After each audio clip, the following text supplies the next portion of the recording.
You're about to enter into a new world of knowledge, curiosities, and high strangeness. This is a podcast of Straight Up Strange Productions. You're listening to Mysteries and Monsters. I'm your host, Paul Bestall.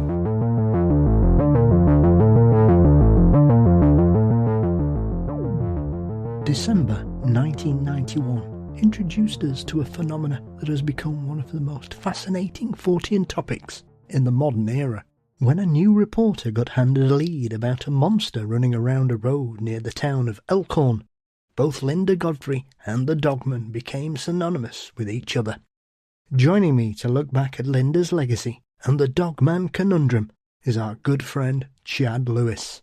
But before that, as always, don't forget you can support Mysteries and Monsters by signing up at patreon.com/Mysteries and Monsters. $4 a month gets you ad-free episodes, guaranteed releases, bonus content, and more. And you can also click the link in the show notes as usual. A big thank you to my new supporters, Lex, Autumn, and Amy. Thank you for joining the team, and thank you to each and every one of you that continue to support me and Mysteries and Monsters with your contributions each month. It is greatly appreciated. Mysteries and Monsters is across all social media platforms. Please subscribe to the Mysteries and Monsters channel on YouTube. You can also find us at mysteriesandmonsters.com for news, episodes and merchandise.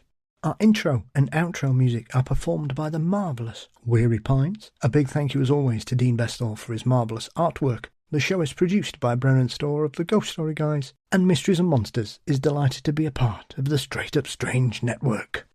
Before I and Chad dive into the Dogman phenomena, I'd like to refer to part of the introduction from Linda's book, The Beat of Bray Road.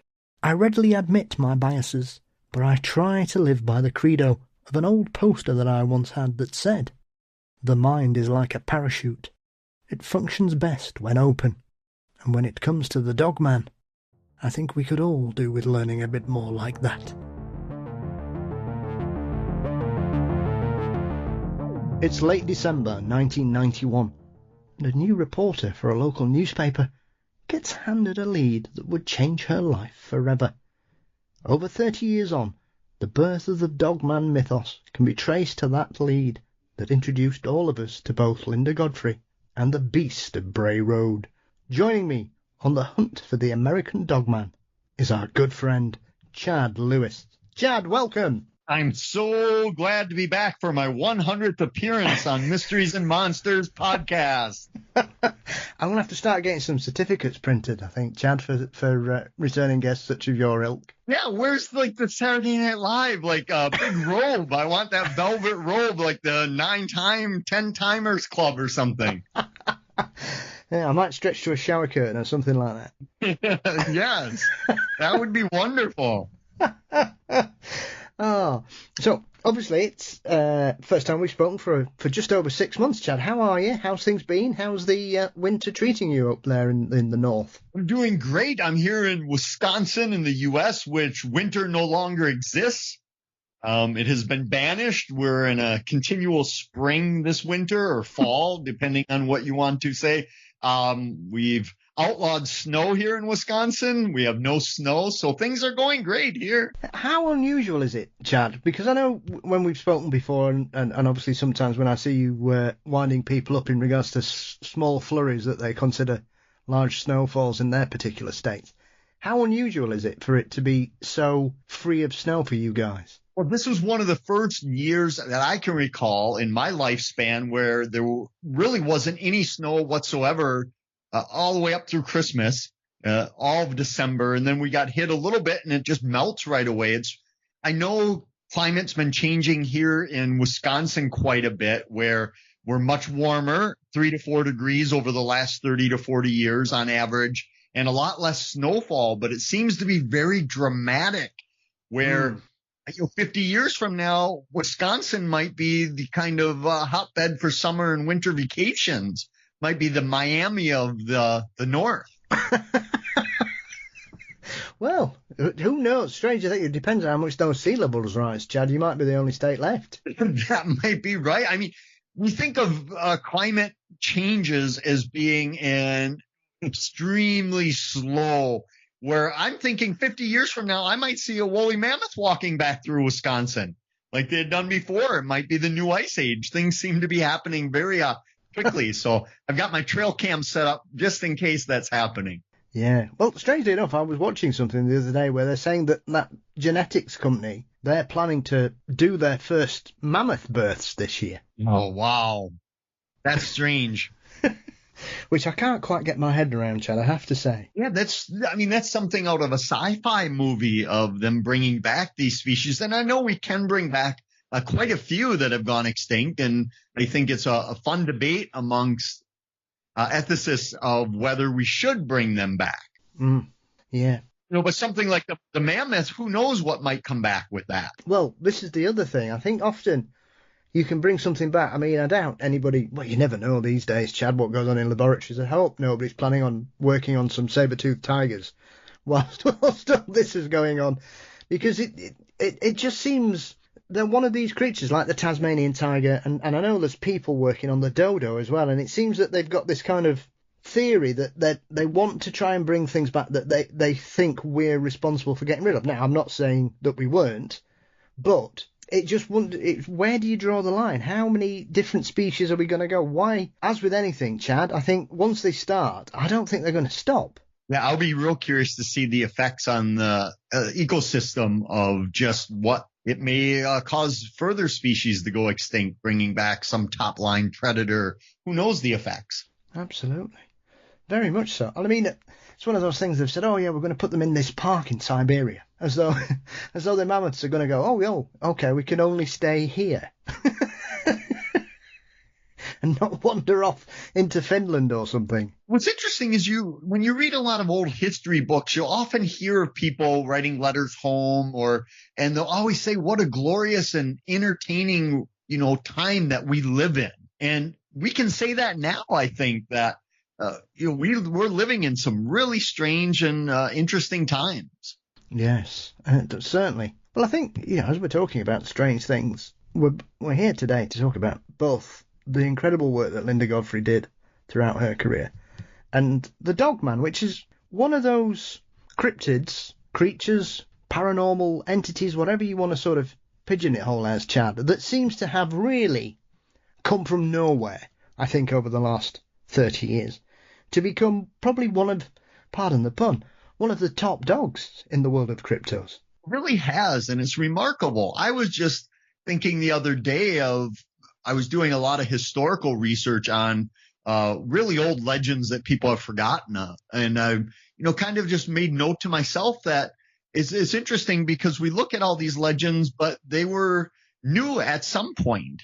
Somewhere along the line, they were new. And I was thinking we don't have as many new legends as it seemed like they did in the old days. And because a lot of these are digital legends of Slender Man and the like, where everyone knows that they, quote unquote, are not real.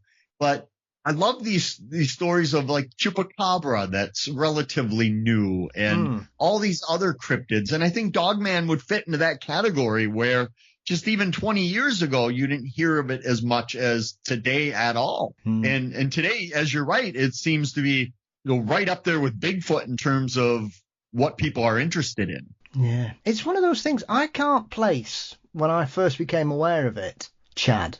But I know I've known about it, like you say, for at least 20 years. And I'm thinking, did I see it mentioned in the Fortean Times in the late 90s, perhaps? Or did I see it on a cable TV show in a little segment at some point, or like Unsolved Mysteries or something? It's one of those that, even though I know it's a fairly recent one, when you look at it, it feels like it's always been with us, if that makes sense. It does. And I think part of that is then once we get these legends, we go back in time and try to find other cases that might fit into them, that something somebody might have explained as a sighting of a werewolf, Bigfoot, just unknown creature, some what's it, and maybe it fits into what we now think of as Dogman. So we start building this predated history of it, and that tends to give it this longer life feel that it's been around since, non-Indigenous people came here. I mean, for you, Chad, obviously living in Wisconsin, the Dogman, it's basically ground zero for its whole creation and the way it's spread from that particular state all the way around the world now, even to the reports that people are making in Europe these days, which is even stranger.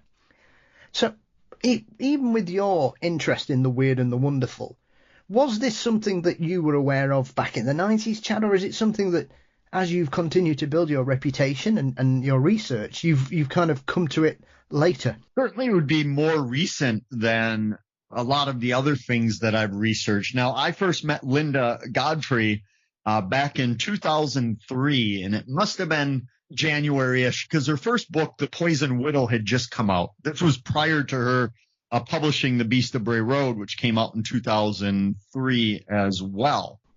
And it was prior to that when she took me around Bray Road and gave me a tour of places. And at that point, we were all just talking werewolves. Yeah. That the distinction of there being something other than that wasn't very prevalent back then. In fact, I can't even remember in the early days, Linda and I ever discussing what might be a difference between a dogman and a werewolf. So I think that came with me, like everybody else, when Linda started getting these reports. And then once she published some of her books, then they came flooding in from everywhere. I think it does strike. I think one of the strangest things about all this is that obviously Bray Road, with the greatest of respect, is a very nondescript stretch of tarmac, really. It's not a major thoroughfare. It simply cuts through pretty rural farmland. It seems to be one of those places that, whilst it's a road that's used to connect other places, it seems to be one of those that doesn't get a lot of traffic.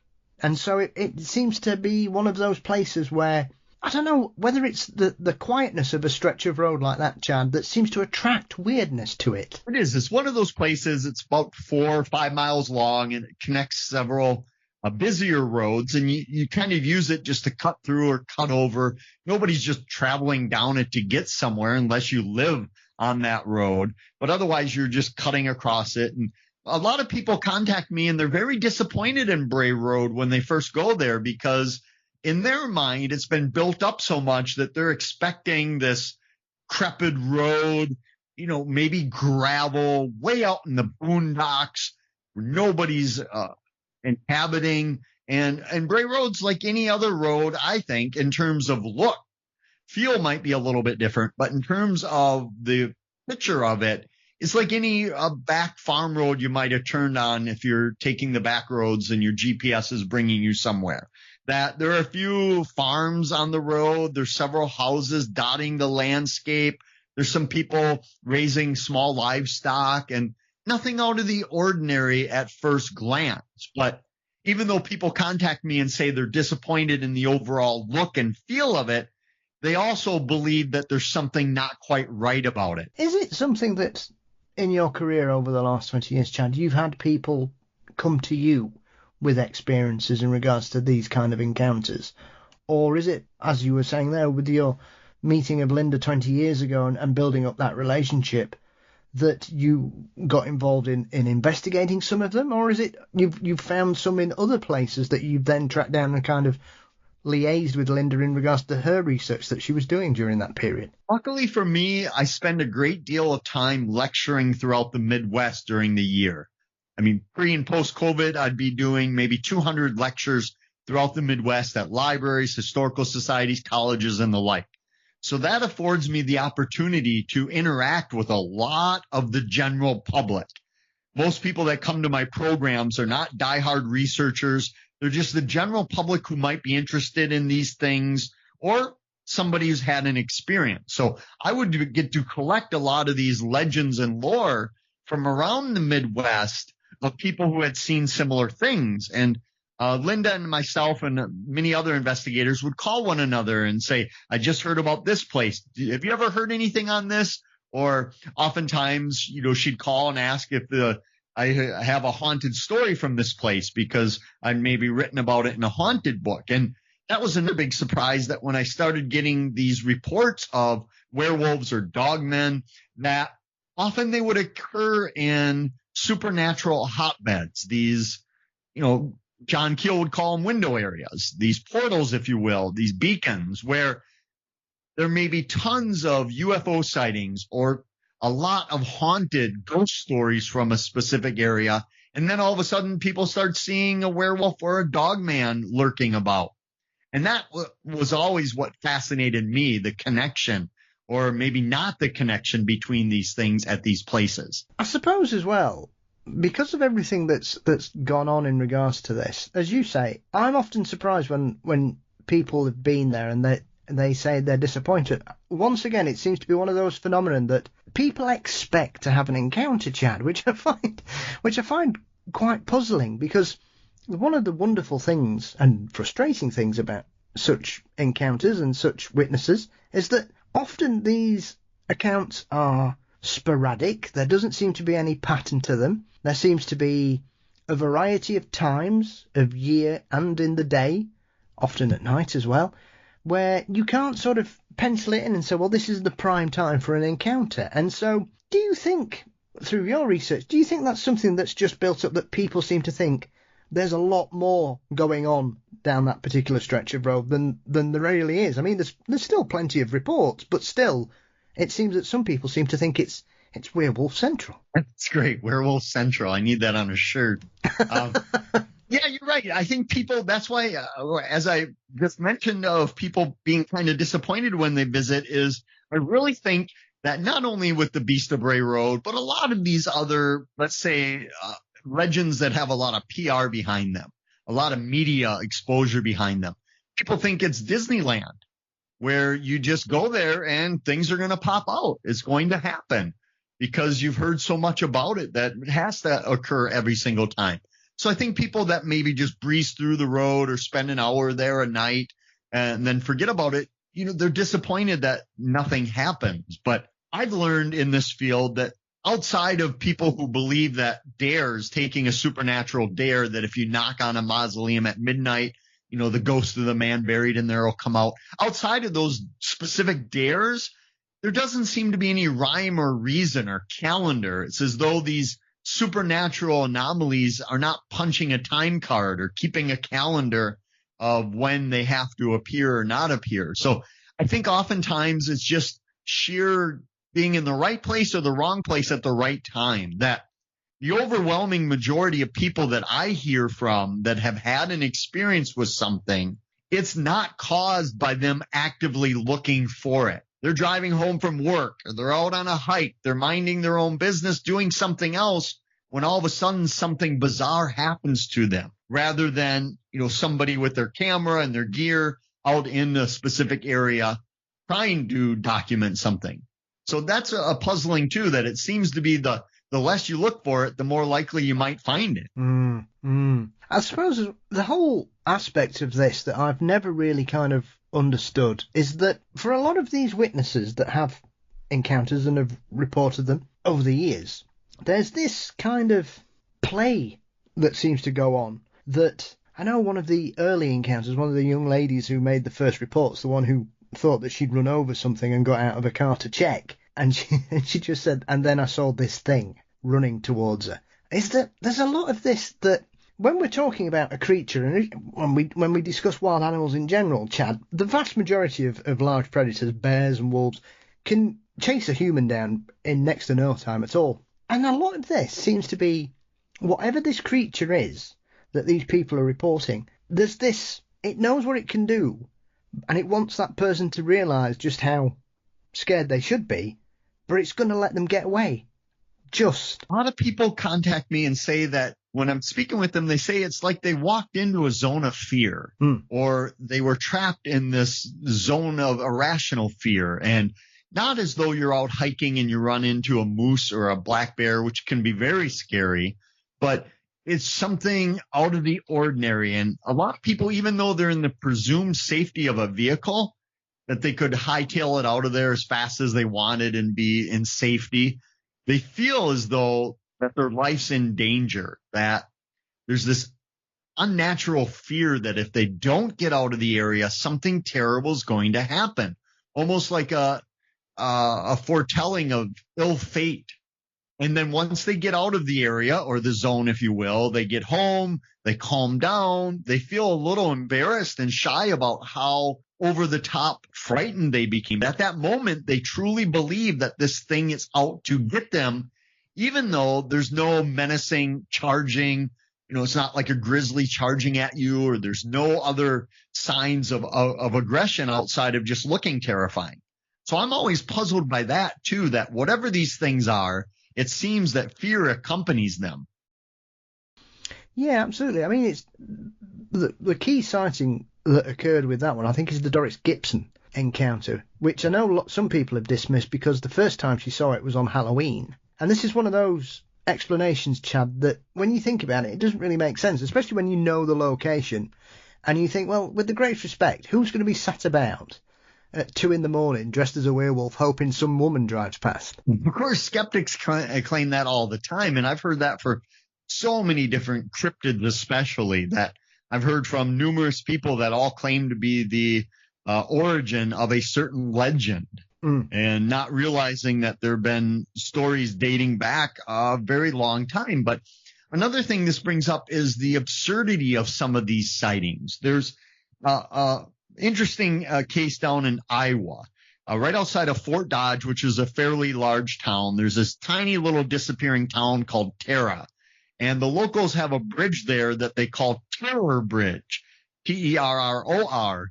And they claim that it's haunted by a railroad worker and a woman who disposed of her children on a oncoming train, and on and on and on. But that's why most people go out there. But I spoke with a group of teenagers, this one woman who was telling me that she had an encounter as a teenager when her and her friends went out there to see the ghosts. And again, this comes back to the window area. So they're out there looking for ghost encounters and on the bridge, parking their car, and the woman's supposed to throw you off the bridge to your own death. But nothing happened. But as they were leaving, she said they noticed this werewolf-type creature running on 2 legs next to them. And the driver was so terrified that the driver was going about 60 miles per hour on this gravel back road, very fast on a gravel road. And the witness told me that the thing kept up with them, and that no matter how fast they went, until finally it was just gone. It didn't slow down. It didn't lose steam. It was just wasn't there. But she said, I don't want to tell you this next part because you're going to think I'm crazy, which of course to me gets me all excited thinking, oh, great, this is going to be wonderful. He said the weird thing about the stereotypical werewolf creature that she had spotted running was that it was wearing a plaid sports jacket like a professor might wear, with the elbow patches and everything that you might see out of a movie if someone's trying to portray a professor in an Ivy League school. That the werewolf or whatever it was wearing that. And that made her not want to report it. And we find so many times that these sightings, all up to a point, seem very believable. And then all of a sudden there's that one little thing that sets it aside that I don't know the reasoning for it. I don't know why it is, but it just becomes absurd that it would be wearing a sport jacket around. I know that there have been reports of people having encounters with Bigfoot and Sasquatch, where not many, but there are reports of them, what they seem to think that they're wearing clothing of some kind, Chad, and it makes you wonder. Obviously, this is slightly different in regards to Dogman and werewolves, really, because for a lot of people, when you have the differential between them, werewolves are supposed to be humans that transform into a creature, and therefore the possibility of something still wearing clothes, as we mentioned from many a horror film, the amount of werewolves that manage to keep their trousers on in the 40s and 50s is quite remarkable, Chad. A bit like the Hulk. And so that seems to be more plausible when we're talking about incredible encounters with strange creatures than you would suggest seeing a Bigfoot wearing a shirt or something. And then you begin to think, well, did they get that from somebody else and they just took a shine to it? Puzzling questions. And you're right that if we believe one of the main differences between a werewolf and a dogman would be that werewolves transform. They're human most of the time and they transform, whether the full moon or traditionally werewolves were most prevalent and most active and most likely to transform during the 12 days of Christmas. There are so many old newspaper accounts saying that's the time you had to be the most worried about a werewolf. Not necessarily the full moon, but the 12 days of Christmas, which run from December 25th through January 6th of the Epiphany. That was when you had to be scared by these creatures. So I think it's fascinating that the idea that if you do transform, you would have maybe this one kept its sport coat, but lost its trousers somehow, or its shoes or socks or, boxers, whatever. But with Dogman, it doesn't seem to fit unless they find discarded objects and decide, this might keep me warm. I mean, this is one of those things. As I was speaking with your good friend and colleague Steve Ward recently, we were on about the whole emphasis that Keel had about making sure that he knew everything about a witness, even down to what they'd had for breakfast on the day of their particular experience, Chad. And I think, as you mentioned there will be encounters and experiences that witnesses have where there seems to be this line of weirdness that they could be talking about something fantastical, and then they'll say, well, I can't tell you about that thing because that's too weird. The famous case of the space pancakes and other such ones like that, or the Hopkinsville goblins. They seem to be so strange that they take them into a different direction, and certain researchers will just go, no, I'm not interested now. Well, that was certainly the case with Joe Simonton with the UFO pancakes in Eagle River, Wisconsin, when he has this sighting of a craft landing in his yard while he's having a late breakfast, and he walks out and encounters several of the inhabitants or the aliens, the pilot, the human, whatever it was. And, they need water. They have a jug. He fills up the jug and goes back. Now, if that's the end of the story, you could see that. They need water. Who knows why? That's believable. But the part off Project Blue Book and Dr. J. Allen Hynek came up with 2 graduate students from the university in Illinois to investigate it was the fact that once Simonton gave the jug of water, the beings traded him several of these alien pancake-like things for exchange for the water. And then they flew off, and Simonton ate one of the pancakes, and he said it was the worst tasting thing he'd ever had. He said, no wonder they're so small. If this is what they're eating, I feel sorry for them. And that's at a point where you think, okay, now you're really stretching believability here. Yeah. But I've learned long ago, when you're dealing with the weird, what is too weird? Yeah. Where do you draw that line? Because so many researchers, at least in the early days, 2 decades ago and beyond, that if it was that weird, nope, I want nothing to do with it. And Hynek was the same way in the beginning, that if there was an encounter of a being of some sort, that was just too weird to be true. Don't even need to investigate it. Don't go. UFO sighting, great, but encounter with something on board, there's no reason. Why are you wasting your time? It didn't happen.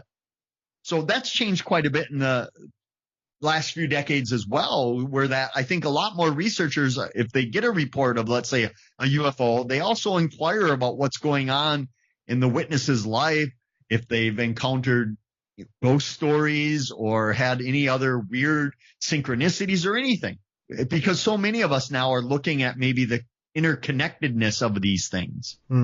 I think it's good to have that kind of open-mindedness, because it's something I'll be the first to admit. Before I started doing the show, Chad, I would have had that line that if you went over that line, I'm like, no, I'm not going with you. I don't care how good this story is up till this point. You've lost me already. Whereas now I've heard so many things and read so much and heard from people in a variety of fortean fields, from experiencers to researchers, that I realise that there's a lot more to some of this stuff than meets the first glance at it. And I think if we are true lovers of the weird and the fortean, then we have to sort of look in ourselves to find, why do we believe something is too weird to verify it for some reason?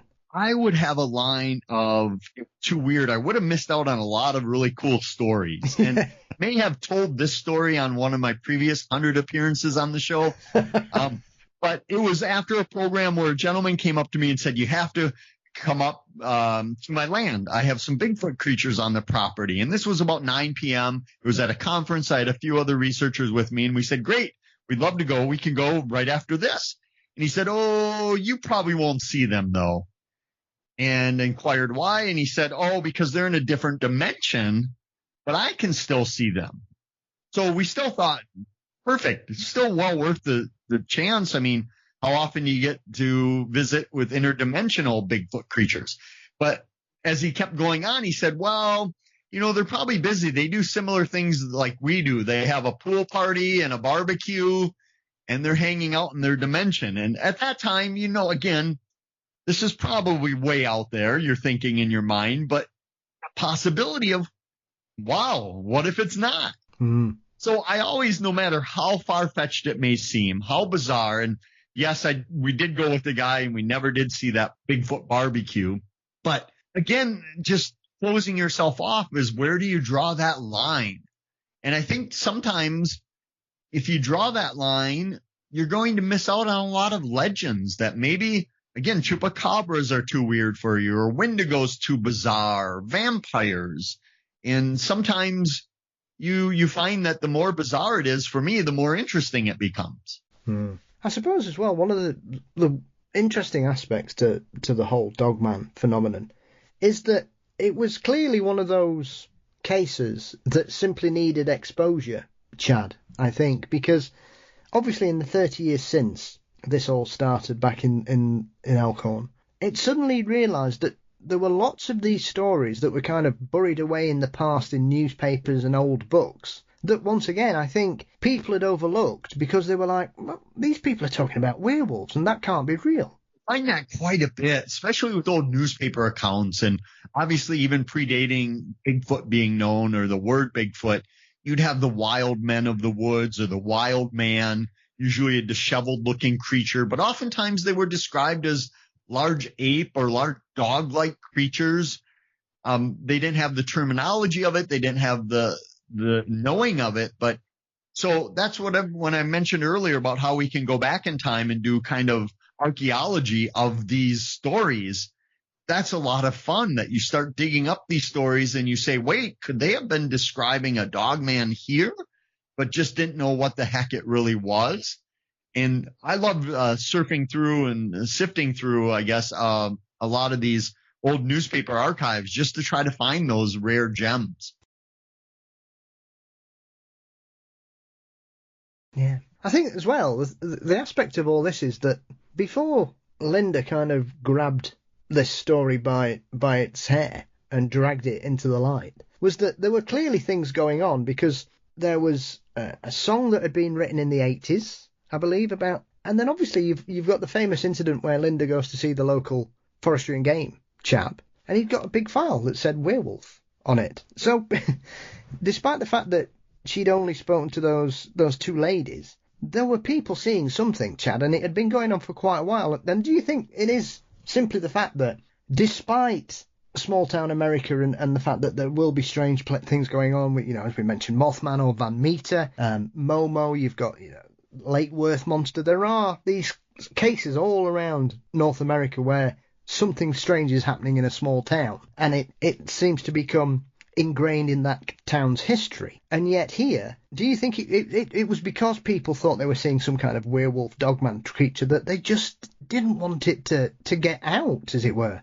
Yeah, I believe so. I think, remember, this was pre-internet of the time as well, when Linda first started receiving reports, 91 type, 1990, 1991-ish. And at that time, one of her children was in school and would ride the bus and would hear from the friends that they would be talking about it, because much like a lot of legends, young teenagers and younger, they're kind of the first to know about these legends, to talk about it. And that's where they spread. And Linda loved telling the story of going to the DNR, asking about these legends. And it was like a scene out of the X-Files where the officer comes out with a folder marked werewolf on it and plops it down in front of her. It's something out of a movie. And a lot of people don't realize that when Linda first started researching these cases, she was more on the skeptical side of, no, this can't be right.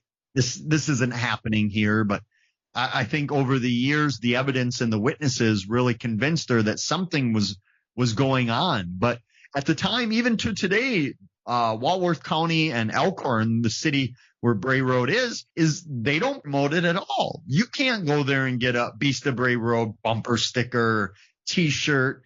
I mean, make it the exact opposite of Roswell, Where you go to Roswell in New Mexico, you go to the museum, you go to the McDonald's, they have a UFO out in front. I mean, it's everywhere. They do such a great job. Or Mothman in Point Pleasant, West Virginia. But you go to Elkhorn and you think, am I in the wrong place? There's nothing here to see about the legend. Well, I suppose as well, it's one of those things that, as you mentioned there, do you think it's because of the setting that it's probably not the best place to build some kind of museum or something? Or do you think it's one of those where that, unlike some of the other areas that we've covered previously, Chad, they're still trying to keep it at arm's length, even though, once again, people around the world know the name Elkhorn for one reason? I'm not sure. Now, I think they've done a terrible job of promoting it because a visitor is a visitor, whether they're there to see your old bridge or your old werewolf. Yes. And I love telling the story that in the early days, I remember riding around with Linda in her vehicle, and she had personalized license plates that said like Bray Road or Bray Beast or Beast Bray abbreviated on there. And she said, oh, yeah, I put those on because I really want to spread the legend. People should know about this. Such a cool case. And then after a couple of years, she said, Chad, I'm getting rid of those. Too much attention. Everywhere I drive, people know they're honking, they're pointing on the road. So she got rid of I think they're in Lauren Coleman's International Cryptozoology Museum now, the license plates. But I thought that was funny that she kind of took it upon herself to promote this legend because there was no Dogman days or Werewolf weekend, any of that the town was sponsoring. I think you're right that because it happens on kind of a outskirts of town, that might add some difficulty to promoting it in town because that's the only place you could have it is a festival downtown or at a banquet hall or something like that. But then you have to drive 5 miles out into the road to experience it. So I think that lends itself to not being a typical tourist draw because so many people just travel down Bray Road and that's it. They're out of the area. They leave. They're not stopping. So I think that's unfortunate, but more and more people are taking advantage of it. There's a resident that lives on Bray Road that has constructed a huge wood carving of a werewolf, very lifelike looking, and it's 8 feet tall, but dressed as a werewolf, looks like a convincing werewolf, but he has it chained up. So it looks like it's chained to the ground, like it's going to come after you if it busts those chains. So a lot of people will pull over and snap photos with it and that. Well, I suppose as well, as we know, there seems to be a story every year where somebody's Bigfoot statue gets stolen. Chad, I suppose there's also that aspect to it. Exactly. I think it's a lot of fun. I really wish, part of me really wishes that they would do something to promote it because when I go there, I would love to pop in and grab a shirt or something. But also there's that skeptic out there saying, oh, they're trying to make a buck off this. Of course they believe the legend, or of course they're going to promote it. It's all about getting tourists. And I think the idea that they're not doing it adds a little more credibility, even though I think every community that has a bizarre legend should promote the heck out of it. It's the same as if you found gold in your river, you wouldn't just leave it there and say, I don't want to take advantage of this gold. So I always look at communities that do promote it as being smart about it. I don't think it lessens the credibility. I think even if they don't believe the legend, like a lot of people in Van Meter, Iowa, the small town where the Van Meter visitor's been spotted, this giant bat-like creature, are skeptics. They say, I don't think this ever happened. I don't believe it for one instant. But you know what? I'm going to the festival. I think it's a great legend for our community.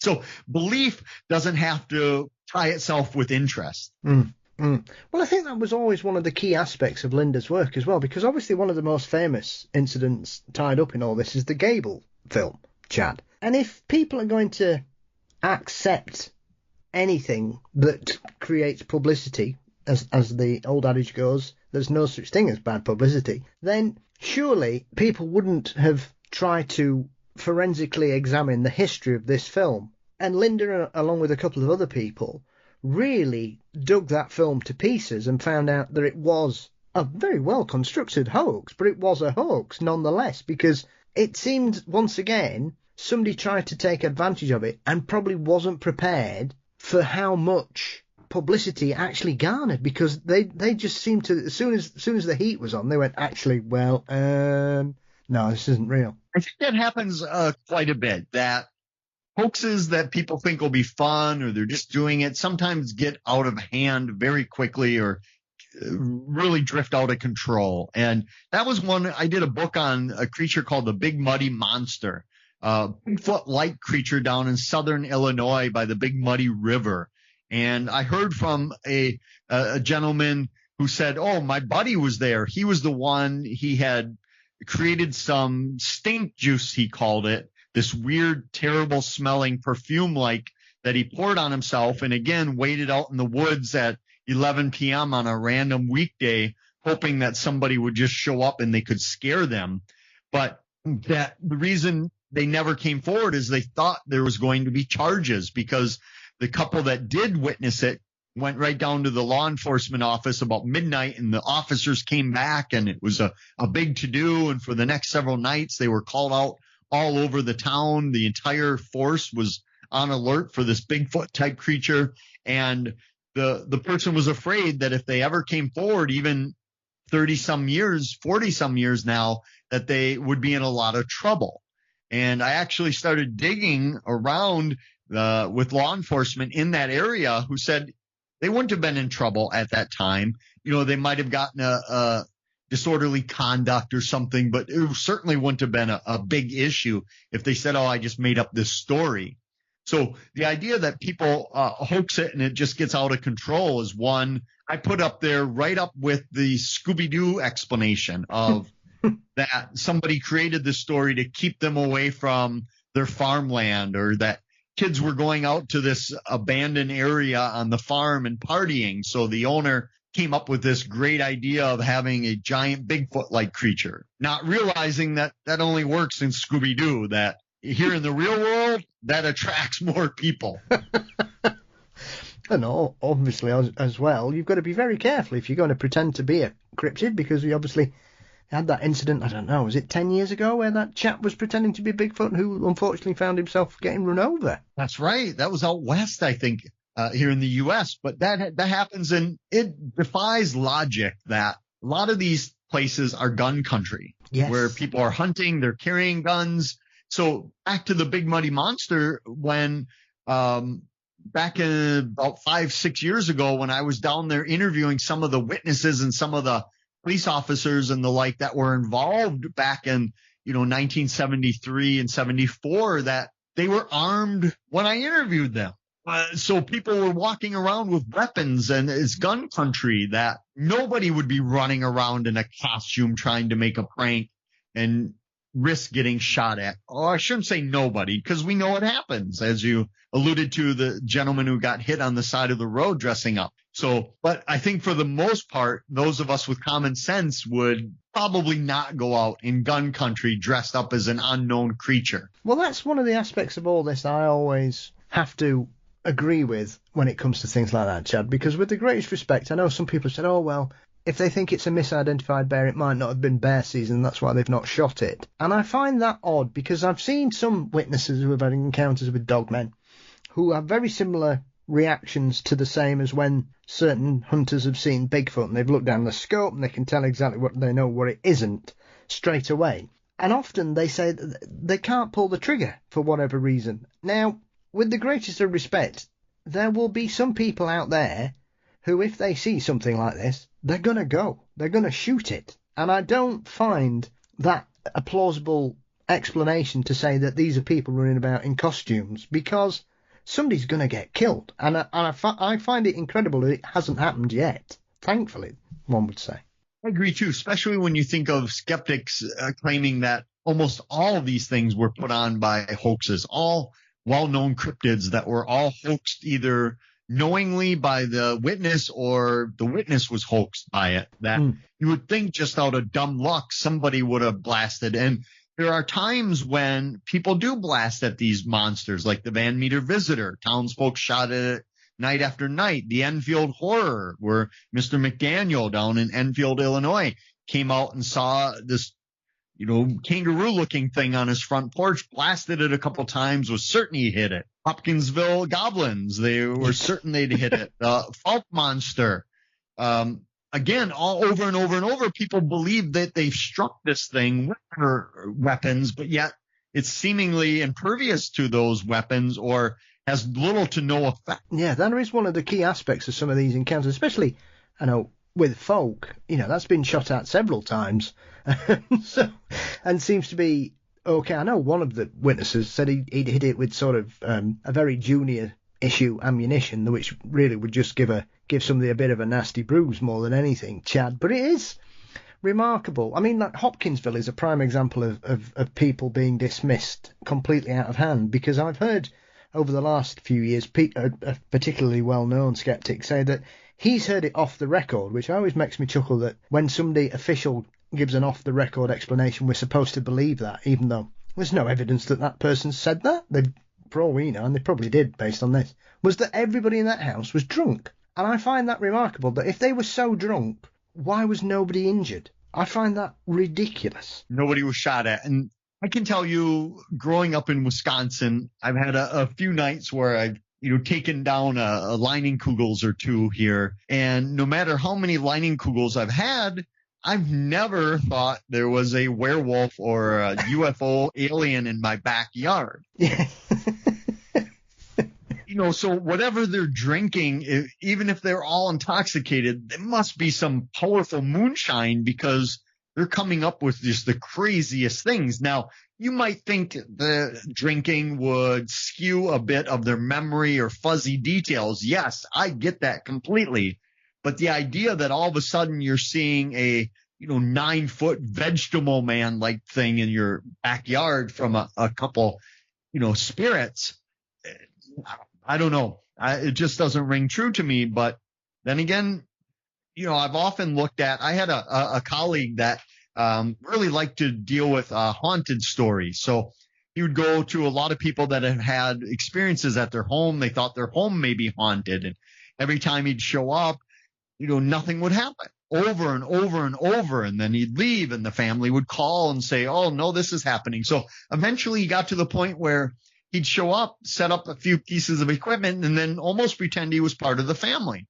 If they were playing a board game, he'd hop in with it. If they were sitting around having a few cocktails with cards, playing cards, he would do the same thing, and seeing if that helped out. And perhaps it is something about alcohol or spirits that allows you to experience these things.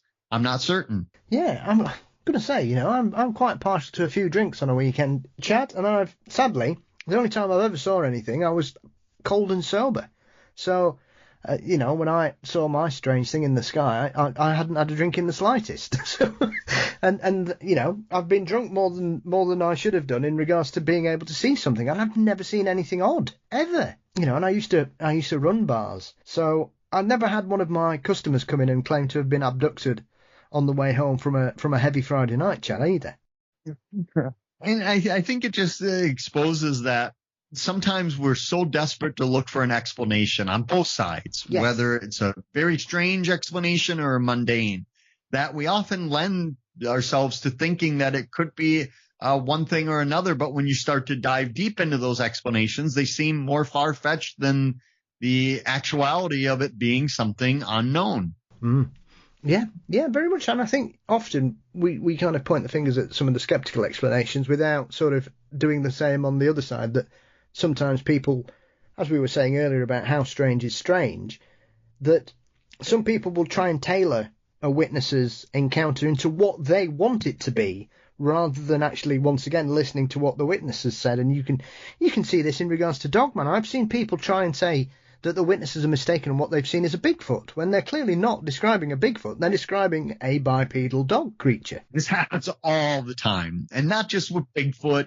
The same with Bigfoot and Wendigo. You get a lot of people who say, were they just seeing a Bigfoot and they thought it was a Wendigo? And then when you look at the actual witness account of this thing, being 8 feet tall, skeletal, thin, emaciated, skin pulled tight over its body, looking more like a walking skeleton, you're thinking it's probably a difficult thing to confuse with anything else. That's something that, you're not going to confuse that from a white-tailed deer with something else. So a lot of times these are very strange, and I think partly because some of these sightings, whether they're creatures, ghosts, what be it, are often fleeting. As I mentioned before, most of the people that contact me, they weren't out looking for it. So when it happens, it's not as though they watched a Bigfoot moving around for 30 minutes. It's something big passed in front of them in their vehicle, through the lights, across the road in a couple gigantic steps, and it was gone. So oftentimes, sometimes when we really pick apart werewolves and dogmen and look at some of the differences, sometimes the people just saw something bizarre and they didn't get a close enough look to see if its hands were more human-like or dog-like versus just seeing this big hairy thing move across the road. Well, I think there's one of the encounters that Linda covers in the Beat of Bray Road book where a chap, I think he was driving along and he hit something. He thought he'd run over a letterbox. He thought he'd gone off the road and hit something. And then he reversed the car and realised he came face to face with what it was. And he was so frightened, he told the police about it, Chad. So you then begin to think, well, if a young person's going to go and see the authorities and tell them this incredible tale, first thing they're probably going to be doing is breathalyse them to make sure they're not intoxicated or driving under the influence of anything else. And also the fact that they've got to put their name to that statement that they're making to the officers. So, and they said, oh yeah, it was a bear. But when he was asked about it, he said, it definitely wasn't a bear. I just couldn't describe anything that looked like it other than a bear, but it wasn't a bear. The same thing happened, another case here in Wisconsin where a county worker whose job was to go around picking up carcasses of roadkill. Yes. And it was early morning and he's driving around. He sees something new on the side of the road. It wasn't on his chart of what to pick up, which meant it had been recently hit. And he gets out, has his lights flashing, it's dark, his music going, and he throws it in the back of the pickup truck. It was a small deer. He didn't need the ramp. And as he's doing the paperwork, he feels the truck shake and thinks nothing of it. The wind shakes a little bit more and looks back and sees this giant paw of this creature or something pull the deer carcass out of the back of the truck along with the ramps. And then he sped off. He was terrified. Went down to law enforcement immediately and made the report. And they came back and the ramps were gone. The creature was gone. But he actually did it because he felt if this thing was brave enough to steal something out of the back of his truck, what else was it capable of? And he had mentioned it looked kind of like a bear mixed with a wolf, a bear wolf. And of course, the media ran with it as a Bigfoot.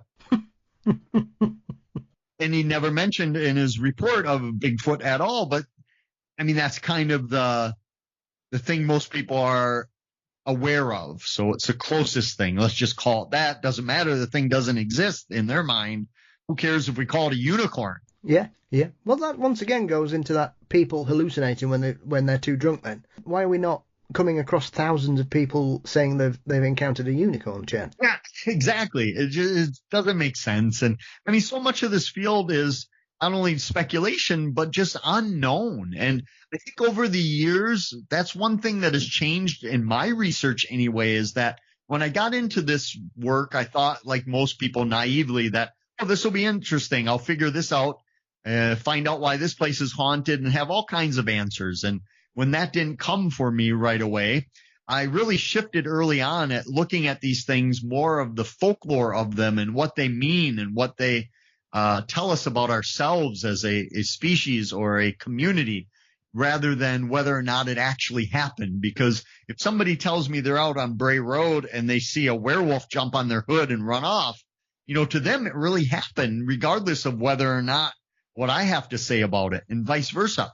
So oftentimes it's very difficult to prove or disprove these things. We can only take them at face value and try to compare them with other things, looking for some similarities or correlations of some sort. Well, yeah, and I know when more modern investigators and teams have turned up looking into this, because obviously now it's become well established, the new explanation seems to be, well, people are seeing wolves, which, fair enough. Wisconsin does have a very healthy wolf population. I know that as far as I'm aware, Chad, there's never been a documented attack on a human that we're aware of, obviously, by a wolf in Wisconsin in the modern era. They has not a sizable population, but it's a very healthy population in regards to some of the northern states in the US. And yet, you only have to look back to like when some of these cases were happening. Wolves were very rarely reported, and anybody who knows anything about wolves knows that they're not the kind of creatures that go looking for people, generally. Hiked a lot of the Northwoods of the Midwest and a lot of Canada, and a wolf is one of those creatures I've never seen on a hike or exploring through the woods, and I've actively looked for them, places where you can hear them, you know they're there, never seen one. So yeah, they're not out looking to chase after every hiker, a person out there. They're minding their own business, going about their own work. So yeah, and again, it would be very hard pressed to, I think you'd be better chances of confusing a wolf with a dog or a coyote, rather than a wolf with a werewolf. I mean, the similarities end at the name wolf. Yes. So that's the only thing these things share. When you're talking a werewolf or a dogman, reports, anywhere from 6, maybe 8 feet tall, bipedal, running upright on their hind legs like you and I do, that they're bipeds, covered in thick, matted down fur, huge muzzle, often sprinting on hind legs, just things you normally wouldn't see a gray wolf or a timber wolf doing on a daily basis. I think I read somewhere once as well that I think Linda might have done some research into this, that when these reports were coming, people were suggesting that the wolf population in Wisconsin, because they've kind of come into the state naturally, I believe, Chad, from surrounding areas, that even back then people were saying there was possibly 2 to 3 dozen wolves in the whole state. And here in Wisconsin, specifically, they're all up north in the northern section with us, whether we're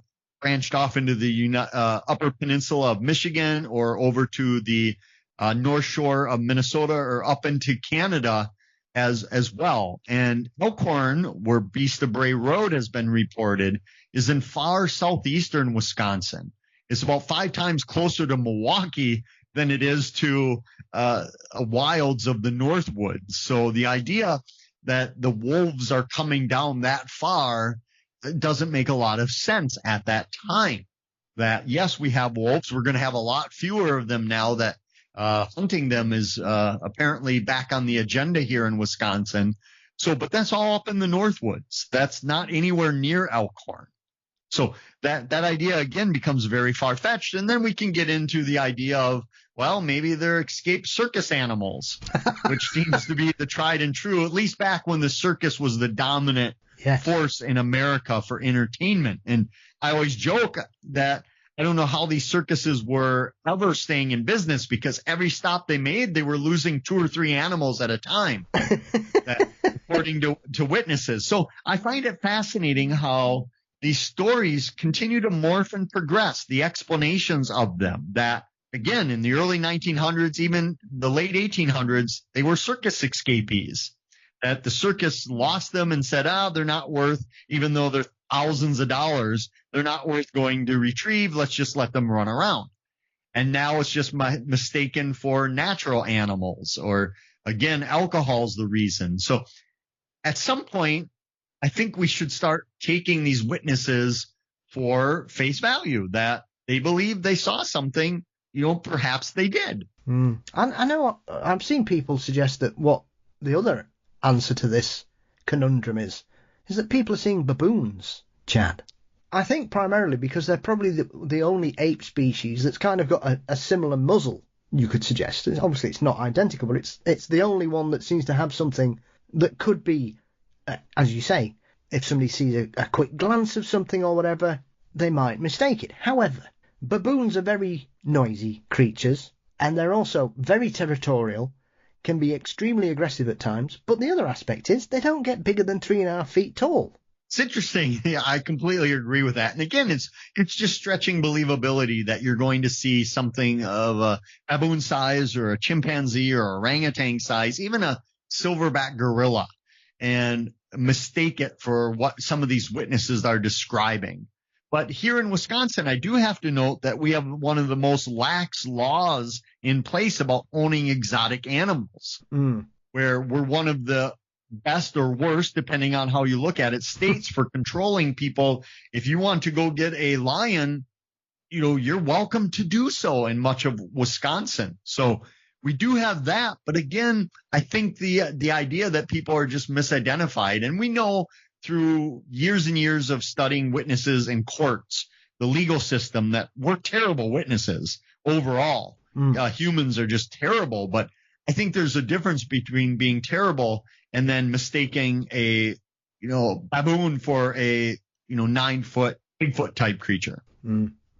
I suppose the big issue as well in all this, Chad, is there is a real bit of contention about this, as I was saying earlier on, because these reports are now being seen around the world, and people are, even here in the UK, there's a spate of sightings of something that Paul Sinclair's done a lot of work in researching. It's interesting that people are trying to suggest that Paul is saying that we have Dogman here, but every time I've spoken with Paul and I've heard him on other things, he's very careful to say he doesn't believe it's a flesh and blood creature. He thinks there's something supernatural going on with a lot of these reports. But for some people, it seems as though the Dogman now seems to be morphing into the werewolf, Chad. But when you look at what a werewolf traditionally is and what people are reporting in regards to a Dogman, there's a key difference. Do you see that a lot, that it seems to be blurring the lines between Dogman and werewolf these days, or that people are still trying to keep them in two separate camps? Myself, I see it more as one strange entity, whether you call it, and there might be differences. But again, we think of a Dogman as being in that form permanently. They're not someone or something that morphs or changes or transforms on certain times or dates, that they remain in that form the entire time. But again, nobody's ever seen werewolves transform. Yes. But I love you bringing up the idea of the portals or different, what you might consider more paranormal explanations, because I actually met someone who claimed they were a werewolf, and they had a very cool origin story of how it happened. I mean, this person was so gung-ho that they lived with their pack in a house. A few of of course, he was the alpha, and a few of the others that they didn't even have doors on their bedrooms because they wanted to live like they were in a pack. And he truly believed he was a werewolf and would never let me see him transform, of course, but told me that one day he was at a bar and some mysterious gentleman sat across the table from him and said, if you drink this vial, you're going to turn into a werewolf. Be very careful. I'm giving you this chance, this choice, for whatever reason why this person was picked. He had no idea. But he said after a lot of deliberating on it, he drank the potion and sure enough could transform into a werewolf, and believed it without doubt that he had been a werewolf. But when it came to proving it, he didn't want to or couldn't. You take your pick. Well, I suppose as well, we've got to deal with the fact that is a medical condition, Chad. When we look back to the ancient Greeks, we've got lichen, we've got lycanthropy. The lunacy comes from that type of genealogy in regards to the words. And so these are well established. Obviously, there was lots of reports in the Middle Ages in Europe of people who believed they were werewolves as well. So it's less surprising to encounter somebody who believes that than not, to be honest. Really is. And we can't discount the genetic disorder of hypertrichosis, which those afflicted with it usually grow hair on their face, long hair on the neck and upper torso. These would often be put as freaks of nature on the circus and carnival sideshows. But again, just because someone has a lot of hair, it would be hard to confuse them as an 8-foot, 450-pound thing moving about. That just because you grow hair doesn't affect your size whatsoever. But I'm always fascinated by those looking to put the werewolf or the Dogman into separate categories of they must have supernatural origins, that they're not from this time or they're not from this dimension or this type of existence. And I think really over the years, if you read a lot of Linda's books, you can see her progression from going from this probably as a flesh and blood undiscovered animal to something else is going on here. To the point where she would tell me that she thought there was a portal out near Bray Road on a gentleman's farm, and that these things were entering and exiting through that portal somehow. That they had more supernatural abilities to it, that they could take carcasses from game trail cams without appearing on the trail cam, or other supernatural benefits to them. So if you read carefully from her, Beast of Bray Road through Real Wolfmen to American Monsters to Monsters Among Us, the Michigan Dogman, all of her books, you can kind of see this progression to her opening up to maybe it's not just simply an undiscovered being or animal, much like we would think of a bear or a moose, but one that's undiscovered that is here in the way we think it's here. Yeah. That gentleman's farm, is it Lee something? I've forgotten his surname. Yeah, Lee Hampel. Yeah. I mean, I've seen some of that trail cam footage with the strange mists appearing, and was it a deer that suddenly disappears off one of them? Yeah, he has all this fantastic video. Now, whether it's going to sway you or not, it's very compelling and interesting that these mists would show up and then a deer carcass would be gone from the trail cam. And this, again, was a gentleman who lived out there, wasn't particularly interested in it, but weird things started happening. And he's an older gentleman getting up there and would just start putting trail cams for his own amusement. Like, what's going on? Why are these things happening? And then, Linda started working with him, and now others have been camped out at his property looking for something. They're calling it really the Skinwalker Ranch of the Wisconsin here. They're trying to attribute other things. But, yeah, he has a ton of videos and photos of weird things happening. And that's where Linda believed that portals were out in there, or something akin to that. That I don't want to put words in her mouth now that she's no longer here, but if you read her books, you'll see how she shifted. And I think a lot of us in the field that have been doing it for quite some time have shifted to the possibility that these are not just strictly flesh and blood creatures in the way we would think they would be. At least I've shifted that way quite a bit. I'm still open to the possibility that there's some undiscovered species we just haven't found yet. But there's so many weird cases where they're doing things that no known animal can do.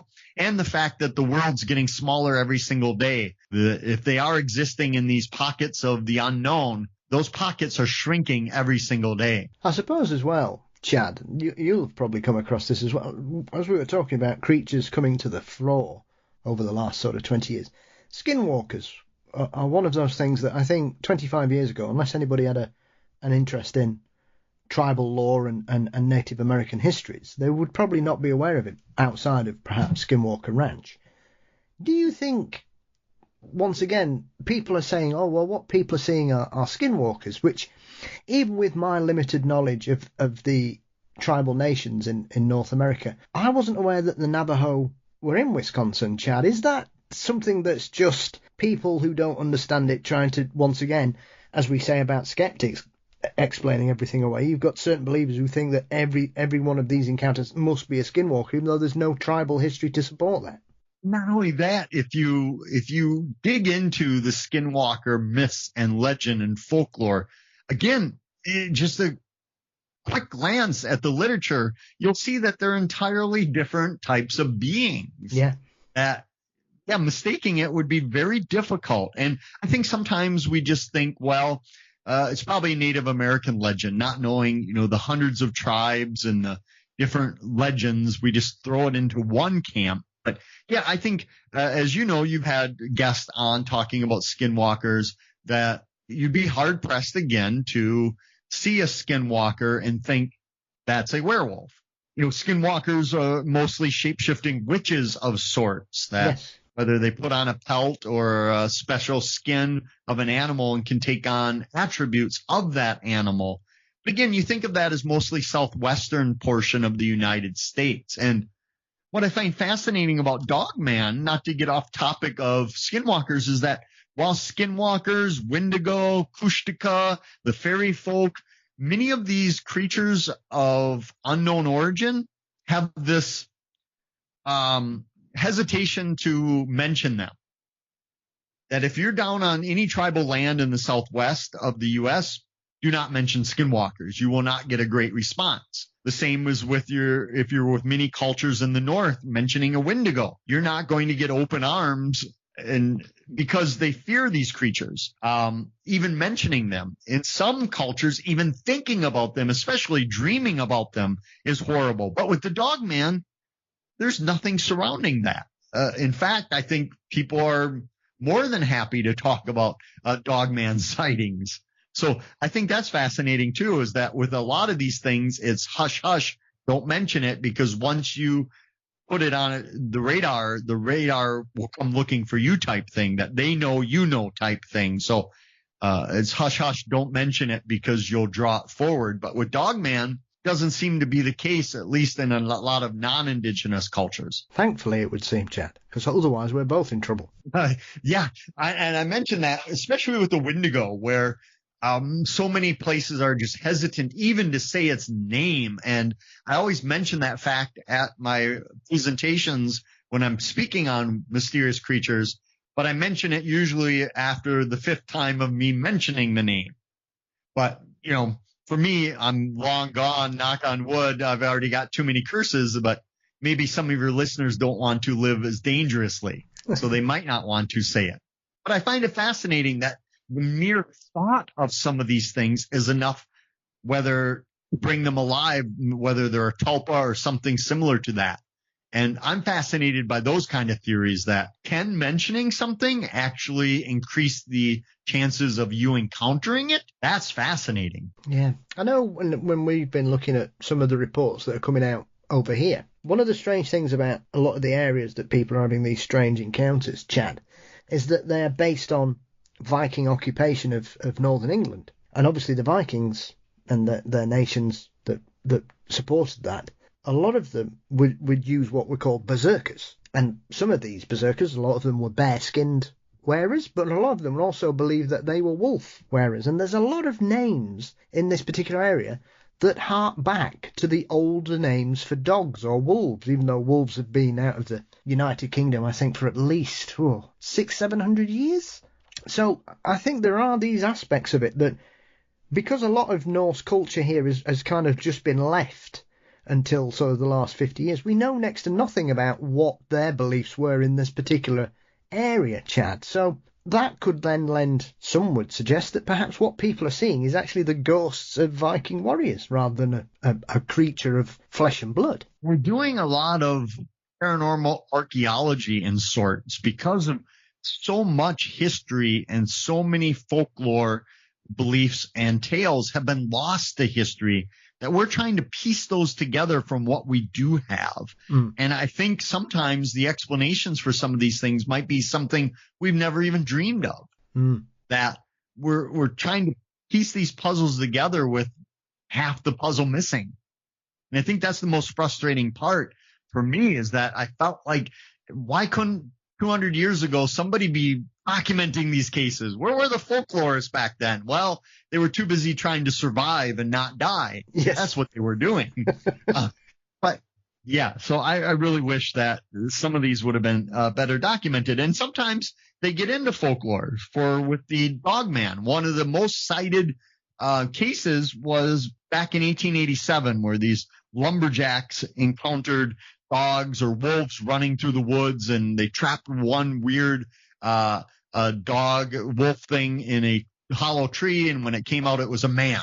And the story's been told over and over and over and over. Well, the problem is, it was the Wexford County story. The problem is, nobody's ever found that article. Nobody's ever found the documentation that it actually happened. And I think that's what you alluded to earlier when you were talking about the DJ in Michigan, Steve Cook. Yes. In 1987, when he came out with this song, The Legend, that talk about the Dogman, he did it as an April Fool's joke, like kind of a fun little ruse, and wasn't quite expecting the phone lines to start lighting up with people who had experienced the similar thing to what he had basically written the song all fictionalized about. So sometimes we get these stories that they live in folklore, but did they actually happen? I don't know. never, if any of your listeners have documentation of the Wexford County lumberjack sighting actually occurring, I would love to see it, because I've scoured all the newspaper archives, old history books, everything, and never found it in writing anywhere. Of course, it could have just been an oral tale passed from generation to generation as well. I suppose one of the other interesting aspects of all this, Chad, as well, is that if you look at the south of the US, then obviously you've got another couple of states that have a history of werewolves, which is the Loup-garou and the Rougarou, depending on who you ask and where they are. And so for me, I've always found the fact that you've got some stories in the south of the US that have been well established for 200-300 years, and yet really Dogman's a pretty new player in the field of strange creatures, really, even though we're now uncovering more and more historical reports and newspaper stories and articles about sightings that obviously predate Linda's work and discoveries of some of these things.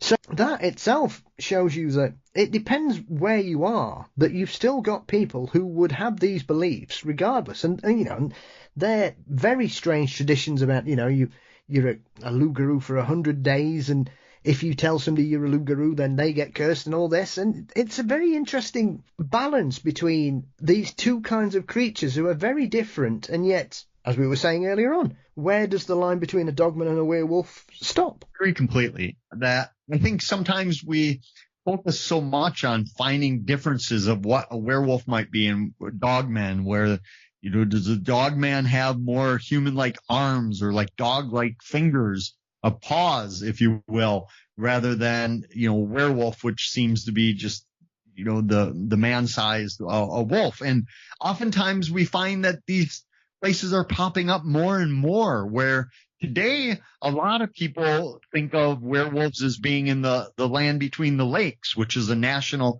recreation area, the LBL between Kentucky and Tennessee, places where there's not a long history of werewolf activity, but yet that seems to be a hotbed of where these things are popping up. So yeah, there's no rhyme or reason. There's no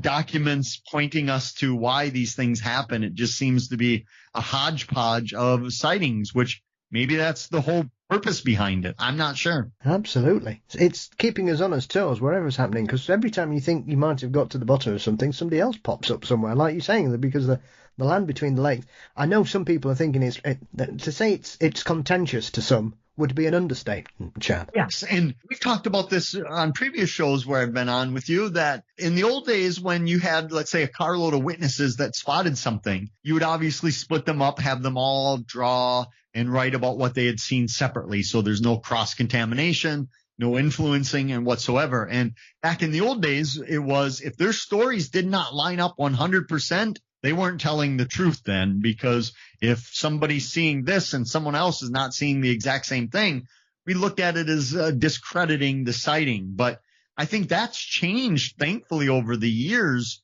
that you could have 4 people in a vehicle and something runs in front of them and they might see 4 different things or 4 things differently. And it's still very credible, but they're all perceiving it in a different way. And I don't think that lessens the accuracy of their report or whether the credibility of it. I think that's just something that happens with these cases, that I don't know if they're projecting themselves or whatever different, or we're perceiving them different, or they're changing over the decades. But that happens quite a bit. I think one of the final points I want to look at, Chad, is obviously Linda sadly passed away a couple of years ago.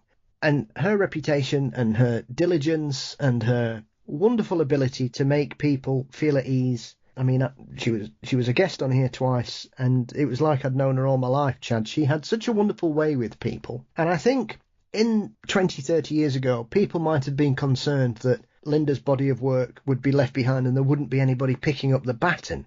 Do you think that because of her influence as a writer and an investigator and a researcher, that she's inspired more people to continue her work and carry it forwards in the same way that she did? Because, as I say, she had a wonderful way with people to make them so relaxed that they they felt that they could be as honest as possible, as we were referring to about how strange is strange, that she didn't dismiss anything out of hand. She just let people tell their stories, and then she took it forwards. I've seen it firsthand. For about 2 decades, Linda would present at a conference I would have in my hometown of Eau Claire. And people would come up. I mean, this goes back to when she was using overhead's projector. Yes. And I was using a slide projector. That was the new technology of the time. So that's how far that goes back. Yeah. She was using overheads. And people would come up to her, and because she had this unassuming presence about her, this warm welcome, she almost felt like a school teacher, because she was at one time, that people just felt a sense that they could trust her and open up to her. And I think partly it was the fact that versus today, she looked like nothing you'd see on TV. She didn't look like she was wearing a costume, cosplaying. She didn't have a weird nickname. She didn't need subtitles under her words to understand what she was saying. So people really took her with a lot of trust. And I saw it firsthand over and over that after we would do these conferences, all the speakers and others would go out to a restaurant or a bar and grill, and people, because they were so well attended in that people would come up that would see her out after and want to tell her a story that they didn't get to tell her at the conference. And she'd be just overrun with people wanting to share stories. And she'd always give the time and always took them, with the respect. Whether or not she believed the stories, that was beside the point. She was going to show the respect to these people, and that people she had this uncanny knack of getting people to open up to her and tell stories where they've held on to it for 20, 30, 40 years sometimes, and didn't tell a soul because they didn't think anyone would believe them or trust the people. But Linda had that ability, or gift, if you will, to make people feel comfortable. She certainly did. And she's sorely missed even to this day. But I think, thankfully, like I said, I said this many years ago, that one of the main reasons I bought a Kindle back in the day, Chad, was because you couldn't get Linda's books over here for less than £50 a piece. Thankfully, I was thinking to myself before we started the interview and before I dropped you a line, it made me chuckle, Chad, when I'm thinking about it. It seems like a million years ago, but it's probably, I don't know, 10, 15 years ago, that finding one of Linda's books was like finding diamond in the rough. They were so hard to get hold of here in the UK, so I ended up biting the bullet, because I love a physical book, and we can get hold of anything. But it was one of the driving forces of me to get a Kindle so I could get copies of her books, because they were so hard to find here. And I think if you look at how far that's gone in the last 15 years, that now you can get everything that Linda wrote in a physical copy, it shows that her reputation and her legacy is going to stay with us forever. And thank goodness. To your question of, did she influence people? I see that every day, me saying, oh, I got into this by reading Beat of Bray Road, or I met Linda at this conference and she inspired me. And that's doubly true with women. Yes. Because remember, Linda, now it seems kind of normal for younger generations to think women have always been in the paranormal. And even though there's still a vast minority in the general field, when Linda started out, that was insanely true. So I think a lot of women were inspired by her, but also just people that were inspired that you could do this research in a very academic way, still make it entertaining, still respectful of the witness, and make a career out of it. I think she influenced a ton of not only researchers, but the general public as well. And again, I saw that just by the people that would come up and tell her what her work meant to her. And I think that provided her in her last days, when she knew she was very sick and close to the end, I think talking with her family, that it provided her comfort and solace, and knowing that her work would live on. I mean, what greater tribute than all of us could wish for than something we've done influencing future generations. I don't know if there's a better thing to think of it in your last days. So yeah, I think she had a huge impact, and death has only brought that to a bigger audience. Yeah. I know Zelia Edgar is a prime example of that, Chad, that I think Zelia went to one of her lectures when she was 10 or 11 and asked a question, and then Linda spent an hour afterwards, the presentation, talking with her about things. I mean, that alone just shows you, because you look at how Zelia's work's gone on since then. We'd have lost another brilliant new researcher. Yes, not only a woman in this particular field, but also somebody who is a fantastically entertaining, diligent, and excellent researcher, all thanks to that meeting with Linda. Yeah, and the butterfly effect of that, or the accumulation of that being passed through. I mean, how many people have Zelia now influenced? And it goes on and on and on and on. And not only was she an open ear for the general public, but I can't tell you how many researchers in this field talked to Linda about things that they would just call her out of the blue, and she wouldn't know them from Adam, and just spend time with them and become friends with them and have a multi-year friendship. So, yeah, it was a glue that would really hold the field together in some regard. Yeah. Oh. She was an absolute diamond, and as I said, she'll be sorely missed, but we've got a wonderful body of work, and like you say, the influence that she's had beyond the realms of cryptozoology can't be understated, I think, and long may that butterfly effect continue. I agree, yes. So, Chad, before I let you leave, my friend, what's happening with you as a man that's usually got many a plate spinning? What projects are you working on? Where have you been trying to take Joe to have him curse himself again? Yes, my never-ending goal of getting Joe Turry off of this planet, one way or the other. No, I've got stuff. Kevin Nelson and I have been doing a lot of follow-up Wendigo research, stuff we didn't get to before our book came out. It's stuff we're discovering now after. So that's been taking up a lot of time. And like you and everyone else in this field, I've got dozens of things going. It's just a matter of time to get to them all. But for me, 2024 is going to be a big year. I've got some cool stuff, and hopefully still have a little free time to hobo my way around the country as well. So you got many conferences lined up? On average, I do roughly 150 to 200 lectures a year throughout for the general public at universities, libraries, historical societies, you name it, corporate functions. So that's always a source of great enjoyment, but also a source of really good new material. Because as I mentioned earlier, that it's the general public. It's people that probably haven't talked about this kind of stuff. They haven't contacted researchers, but they just want to tell somebody about it. So that's really where a lot of my new stuff and new research arenas come from. Excellent. Well, I know that there's a couple of irons in the fire, Chad, that I am extremely excited about one particular project you're working on, but we'll not say much about that. I know there's been a few interesting photos shared that have got people excited, so I am looking forward to that particular project. So where can everybody find your work, get hold of some of your books, and keep up to date with everything you've got going on? Easiest way, if you want to contact me, tell me a story, what be it, is just ChadLewisResearch.com. Everything you want or don't want is there. Brilliant. Well, Chad, for your 9th appearance, as always, it's been an absolute pleasure spending time in your company. Thank you for your time and your conversation, as always. You're always so generous and considerate when you fit me into your hectic schedule. So thank you as always, my friend, and I look forward to your 10th appearance, no doubt, down the line. Keep an eye on my mailbox for that sport coat, the velvet one coming. I'm a size medium, so send it. Any color will do. Thank you so much.